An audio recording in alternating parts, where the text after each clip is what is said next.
Hi friends, இன்றைக்கி நம்ம evening snacks தான் செய்ய போகிறோம். கோதுமை மாவு வாழைப்பழம் வச்சு ஒரு சிம்பிளான பேன் கேக் தான் செய்ய போகிறோம். ரொம்ப ஈஸியாக 10 நிமிஷத்தில் செஞ்சிடலாம். எப்படி செய்யலாம் பார்க்கலாம். மிக்ஸி ஜாரில் நல்லா பழுத்த வாழைப்பழம் 2 எடுத்துக்கலாம். எந்த வாழைப்பழம் வேணால் எடுத்துக்கலாம். நல்லா பழுத்து இருக்கணும் இந்த ரெசிபிக்கு, அப்போ தான் நல்லாயிருக்கும். காயாக இருந்தால் நல்லா இருக்காது. இப்படி கட் பண்ணி போட்டுக்கலாம் சின்ன சின்னதாக. ஒரு கப்பு கோதுமை மாவு போட்டுக்கலாம், 100 கிராமு. அரை கப்பு சர்க்கரை, ஸ்வீட்டுக்கு வெல்லம் கூட போட்டுக்கலாம். நீங்கள் வெல்லம், நாட்டு சர்க்கரை எது வேணும்லாம். பால் அரை கப்பு ஊற்றிட்டு மிக்சியில் நல்லா கிரைண்ட் பண்ணிவிட்டு வந்துடலாம். இதை பாருங்கள், அரை ஸ்பூன் பேக்கிங் சோடா போட்டுக்கலாம். எல்லாம் மிக்ஸ் பண்ணிவிட்டு நம்ம தவாவில் நெய் ஊற்றிடலாம். தவா வச்சு நெய் ஊற்றி செஞ்சோம்னா நல்லா டேஸ்ட்டாக இருக்கும். நெய் ஊற்றி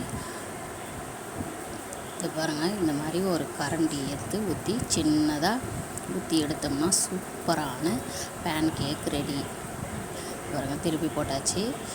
எடுத்துடலாம். பாருங்கள், எடுத்தாச்சு. அடுத்தது பாருங்கள், ஆக்சிஸ் சிரப்பு ஊற்றி பசங்களுக்கு கொடுத்தா சூப்பராக சாப்பிட்ருவாங்க. ஹெல்த்தியும் கூட. இது கோதுமை வச்சு செய்கிறதால குழந்தைங்களுக்கு உடம்பு ரொம்ப நல்லது.